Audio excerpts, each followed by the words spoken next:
Hola, vamos a comenzar directamente con la parte de electrónica básica y nos vamos a ir del contenido a las partes y fragmentos que yo creo que son las más importantes y que deberían de estudiar ustedes directamente para el examen. Pero tenemos que tener bien clara la diferencia entre estudiar para un examen, que es una evaluación parcial, y lo que necesito mantener en mí para la vida.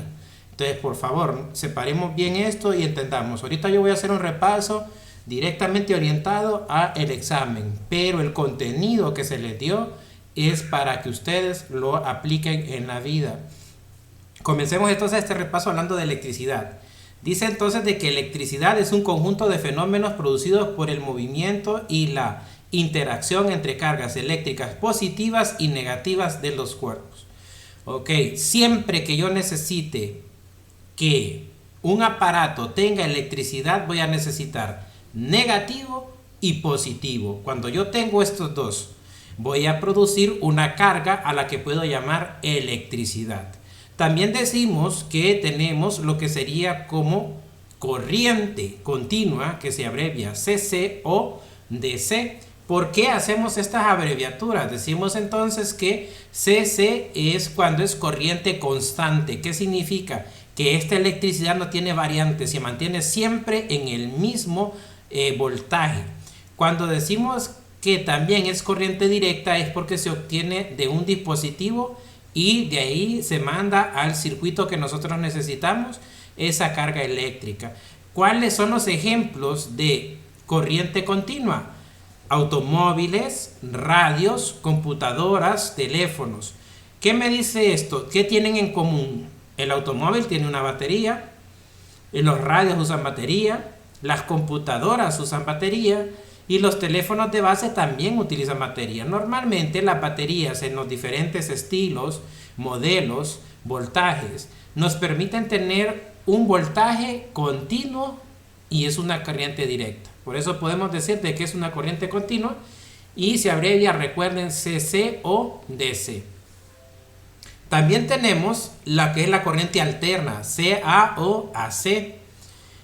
¿Qué es esta? Pues normalmente la vinculamos con nuestra casa u hogar cuando conectamos un dispositivo al tomacorriente. Esa electricidad es la alterna. Se llama así porque cambia su polaridad. Normalmente lo que decimos nosotros es que su conexión varía entre positivo y negativo y está alternándose.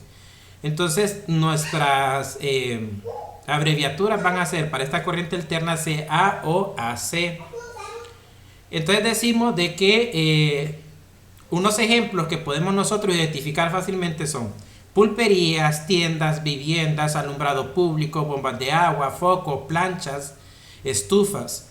A eso nos referimos directamente cuando mencionamos entonces corriente alterna. Vemos un ejemplo bien fácil de identificar. Cuando hablamos de baterías, corriente continua. Cuando hablamos de conectar al tomacorriente, corriente alterna. Es fácil, no tiene mucho de dificultad. Y vamos a hablar ahora de lo que sería un circuito eléctrico. ¿Qué es eso? Bueno, venimos nosotros y decimos de que es el recorrido preestablecido por el que se desplaza la carga eléctrica en una red eléctrica. ¿Cómo está compuesto? Si miramos la gráfica, decimos de que lo más básico de un circuito es fuente de voltaje, conductores y carga. ¿Qué es eso? Pues bueno, la fuente va a ser, en este ejemplo que tenemos nosotros aquí, y ya sabemos de que pueden haber varias fuentes, como puedo conectarlo de un tomacorriente, puedo conectarlo de una batería. Entonces, en este caso es una batería, al que llamaremos generador. ¿Cuál es el conductor? Pues el cable, ¿verdad? Que está permitiendo que circule por ella los elementos negativos y positivos y cuando lleguen al receptor, que es el foco, forman la carga eléctrica y se enciende. Nosotros podemos convertir la carga eléctrica en diferentes tipos de soluciones para nuestros problemas. No, amor, no he terminado, aguántate. Ay, aguántate que estoy grabando. Disculpen, amigo.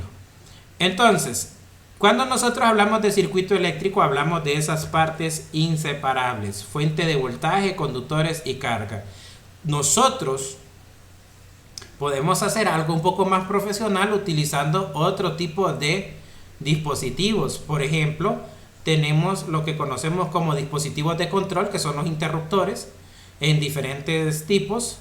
Dispositivos de protección, que son los fusibles, que me permiten proteger mi circuito. También tenemos lo que serían las resistencias. El nombre lo dice, ¿verdad? Él permite nada más mantener el voltaje en un nivel que nosotros decíamos, y a eso se le llama resistencia. Después tenemos como capacitadores o condensadores, que son en los dispositivos eléctricos o electrónicos los que más se queman, porque estos pues estallan ellos cuando se sobrecarga el circuito.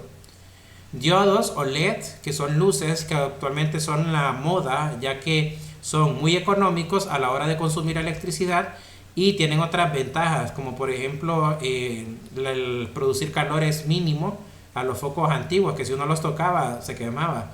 Los transistores. Bueno, pasamos de esta temática y nos vamos directamente a lo que sería el multímetro o probador eléctrico. Lo utilizan más que todos los electricistas y las personas que trabajan en electrónica. En esto es importante que nosotros identifiquemos bien qué es lo que me permite medir. Y dice, es un instrumento en el cual se pueden realizar mediciones de voltaje, corriente y resistencia. Esas tres son las medidas más importantes que permite realizar el multímetro. Podemos decir de que hay diferentes tipos de multímetros, pero a mí lo que me interesa saber es realmente qué permite medir. Y me permite medir es voltaje, corriente y resistencia. Después de hablar de lo que es el multímetro, venimos nosotros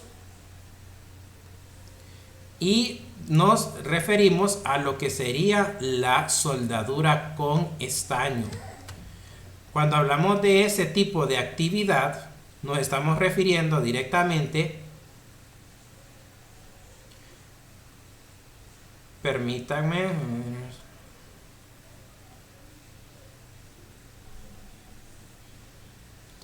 es el proceso de unir las partes de manera que se toquen y se cubran con una gota de estaño fundida, y una vez enfriada formará una verdadera unión desde el punto de vista electrónico. O sea, cuando hay una gota de estaño que une dos elementos metálicos, a eso le llamaremos soldadura con estaño. ¿Qué es lo que necesitamos para realizar esto? Pues nuestro cautín, que puede ser de lápiz o pistola, pero el que trabajamos nosotros es de lápiz. Estaño, que es el material que se derrite y después se enfría y se hace sólido y permite la unión de lo que sería el conductor, que en este caso sería alambre. Eso es lo que necesitamos normalmente nosotros, pero puede ser cualquier pieza electrónica que nosotros querramos soldar. Vemos entonces que estos son los elementos que nos hablan directamente de la parte de la soldadura con estaño. Pasamos de la soldadura con estaño y nos vamos a referir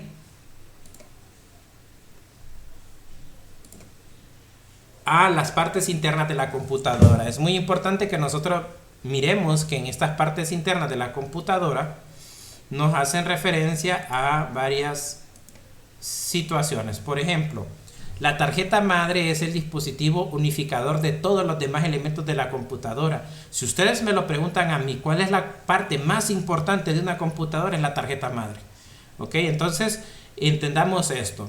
¿Qué procesador va a usar mi computadora? Lo dice la tarjeta madre. ¿Qué RAM va a usar mi computadora? Lo dice la tarjeta madre. ¿Qué disco duro va a utilizar mi computadora? La tarjeta madre lo define.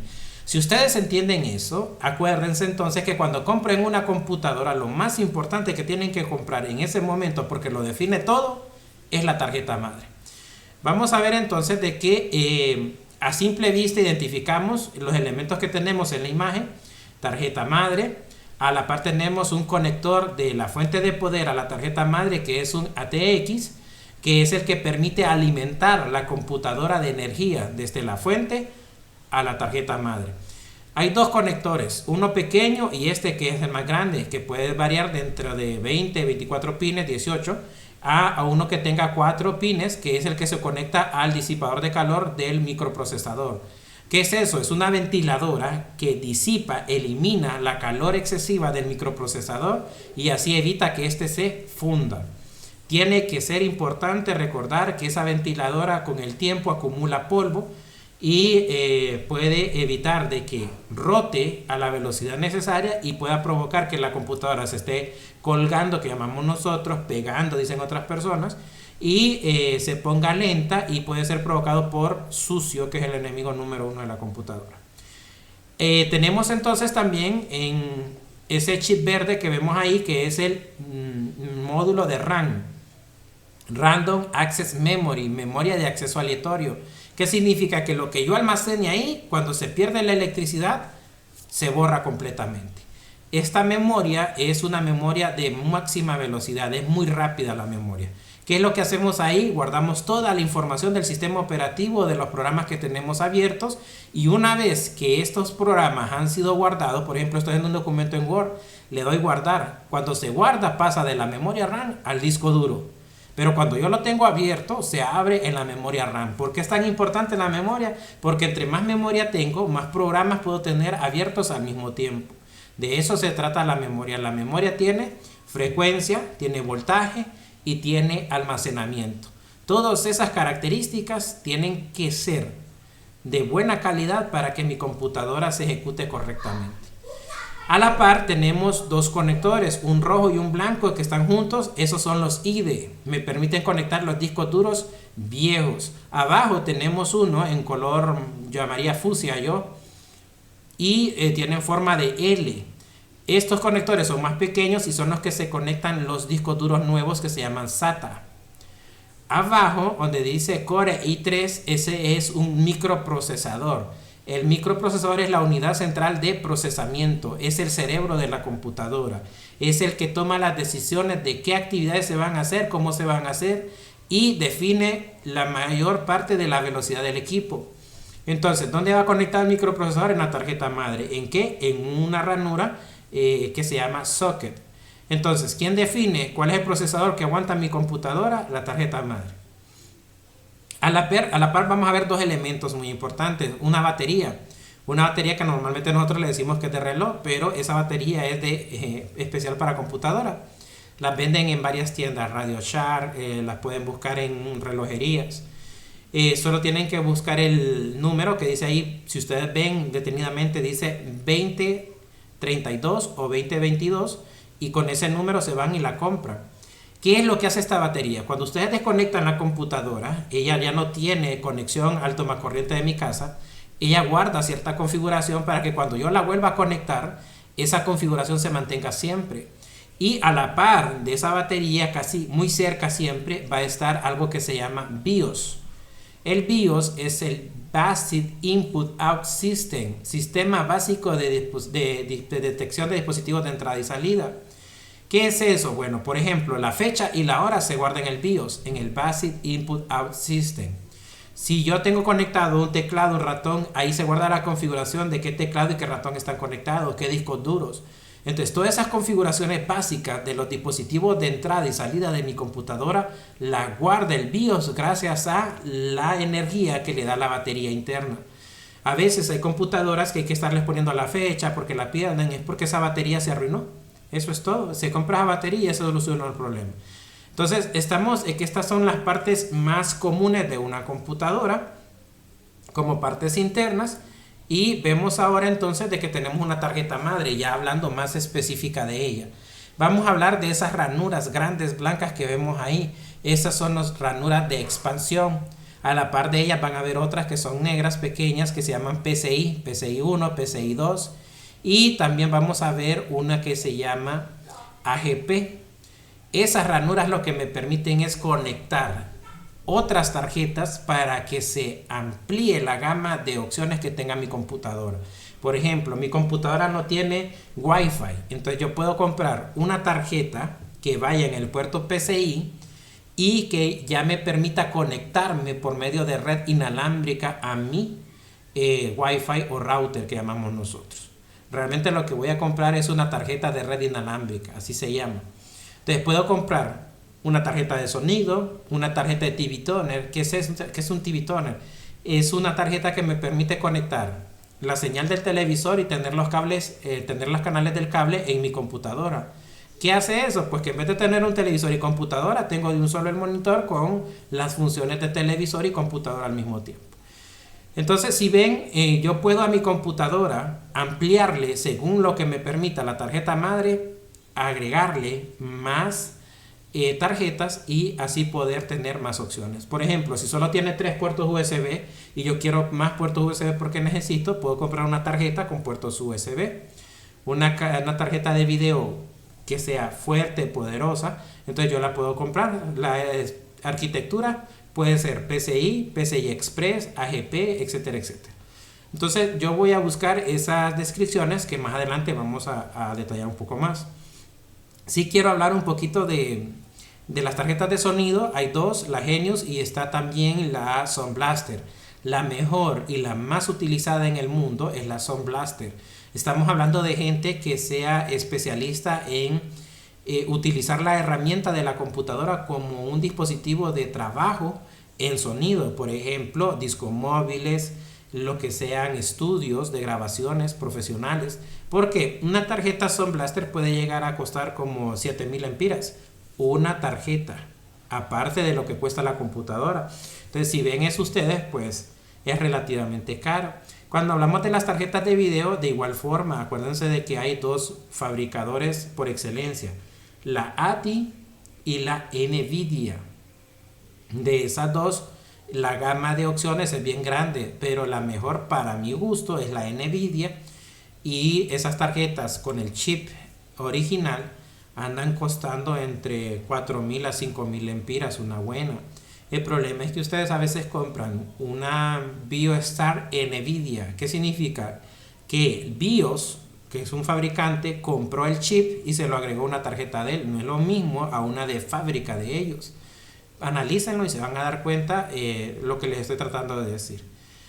Entonces, pasemos de esas ranuras de expansión que vemos ahí a lo que sería la batería. A la par de la batería, siempre cerquita va a estar lo que es el BIOS, ¿verdad? Tenemos ahí donde dice puerto SATA, que ya sabemos que tienen forma de L, tienen una forma de L. A la par de ellos, pues aparecen lo que es el IDE, que es un puerto grande con dos líneas de pines y una abertura en su puerto. Ese es el IDE. Acuérdense, SATA, los discos duros nuevos, IDE, los discos duros viejos. A lo largo vemos dos ranuras, una amarilla y una rosada, son 4 ranuras.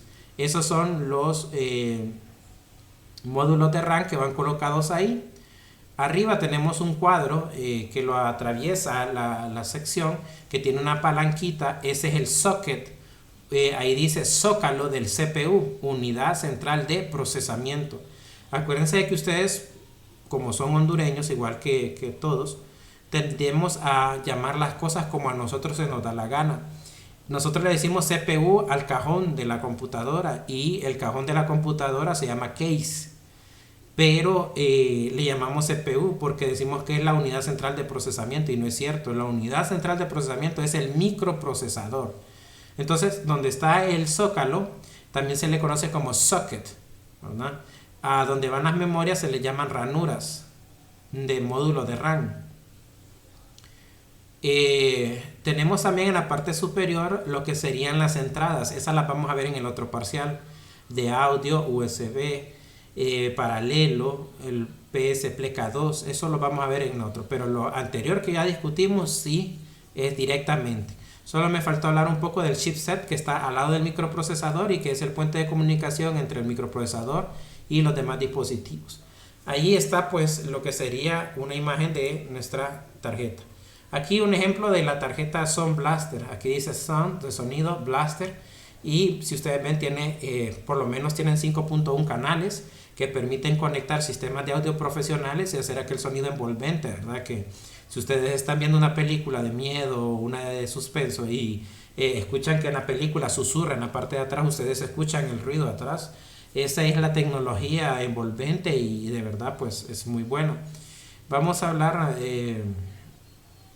de algunas tecnologías que vimos superficialmente, pero tenemos que verlo. Esto sería lo que es el repaso para el examen. Esto es, después de haber leído el contenido, lo que yo creo que es lo más importante para mí, y de este repaso es que directamente pues ustedes tienen que tratar de estudiar. Si hay cosas que yo no les dije, pero es que ahorita se las voy a aclarar. Los microprocesadores se conectan al socket. El socket tiene un modelo y un número. Eso pues ya depende de ustedes entender de que hay dos fabricantes en el mundo de los microprocesadores, Intel y AMD. Los dos tienen en sus fábricas dos gamas. La gama alta, que es para la gente que tiene poder adquisitivo, dinero, y que exigen computadoras muy buenas, ¿verdad? Eso tienen que entenderlo. Y tienen otra que es para la gente que no le exige a la máquina, personas que trabajan en documentos de Word, que son trabajos secretariales, que lo usan para la escuela, pero solo utilizan Word, Excel, Internet y ya hasta ahí. Entonces no son computadoras que tienen que ser exigentes o caras. Los dos tienen modelos de microprocesadores baratos y caros, para gente exigente y gente que realmente no utiliza la computadora más que como una herramienta y no como algo que dependa de él, actividades muy exigentes. Entonces tienen que aprenderse esos modelos de socket para que ustedes sepan la diferencia entre los Intel y los AMD, y entender pues de que si mi computadora tiene un socket que es para AMD, no le voy a poner un Intel porque no se puede. Si yo la compré con AMD, se va a quedar con AMD. Si yo la compré para Intel, se tiene que quedar para Intel. Ahora, lo que sí puedo hacer es cambiarlo, el microprocesador, pasarlo, por ejemplo, si tenía acceso a un Core 2 Duo y acepta lo que es un Core i3, entonces yo puedo hacer esa actualización, que es mejorarlo, porque sí va a sentir un gran cambio. Entonces, esto sería mi repaso. Si ustedes estudian esto, yo les estoy asegurando de que va muy bien para lo que sería el examen, ¿verdad? No quise subirles más contenido porque creo que es suficiente, y en el segundo parcial pues vamos a terminar de analizar las otras temáticas que tenemos que hacer. Espero que les ayude de mucho. Esfuércense por todos, ¿verdad? Ya que ustedes son el reflejo del sacrificio de sus papás y del trabajo de sus profesores. Y a mí sí me importa verlos el día de mañana y no agachar la cabeza y decir, bueno, intenté enseñarles en este sistema en el que estamos y hacer lo mejor posible, que eso es lo que siempre espero de mi trabajo hacia ustedes. Cualquier duda, pregunta, pues me la hacen, estoy para servirles. Un gusto.